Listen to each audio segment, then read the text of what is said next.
Now, many believed a royal family in mourning might help mend the rift between Harry and William, but those hopes appear to be fading.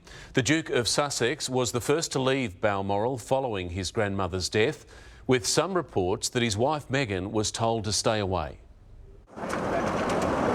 An early exit for the Duke of Sussex. Harry, the King's youngest son, fast-tracked airside at Aberdeen Airport on a commercial plane shortly before his brother boarded a jet. Their final destination, Windsor, staying hundreds of metres apart. The Duke by himself mingling with staff before boarding a British Airways flight to London, ending a very short-lived family reunion.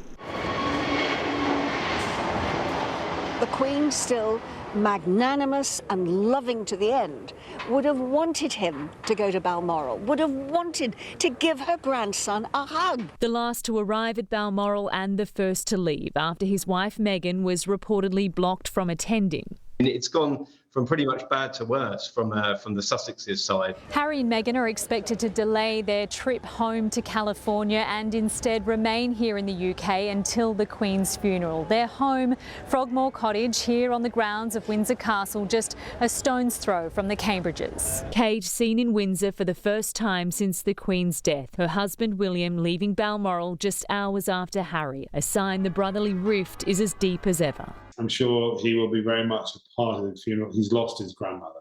So I think family will come through. As the royals look to the future and a slimmed-down monarchy. Life is going to change on a personal level dramatically for the new Prince and Princess of Wales. Now, William and Kate have been so fortunate that they have been able to raise their children with William only second in line to the throne. That meant he didn't have anything like the pressure that Prince Charles had.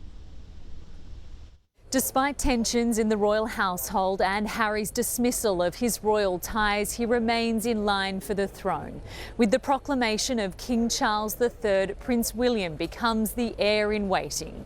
His three children are next. Prince George, the second in line, followed by Charlotte, and Louis, fourth in line. Prince Harry is fifth after them, along with his two children, Archie and Lilibet, sixth and seventh. That's despite them living in the United States and Lilibet being born there. Prince Andrew, eighth in line, but unlikely to ever be considered. Ash, thank you. Let's go live to 7 News and veteran BBC presenter Angela Rippon. Angela, the mourning of one monarch followed so closely by the celebration of another. Surely a strange feeling for so many across Britain. Well, it is extraordinary, I think, for so many people, because yesterday, of course, we were all referring to King Charles III. And although it is true that the moment the Queen died, Prince Charles became King Charles, the fact is Charles can't just say, I'm king. It's got to be formalised. It's got to be made as a proclamation to the nations of the United Kingdom.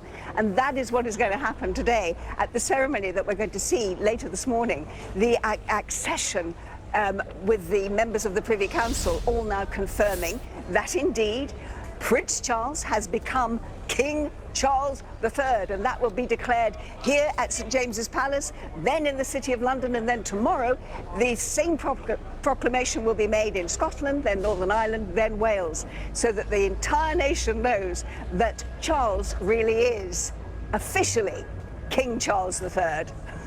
Angela Rippon at Buckingham Palace for us. Thank you.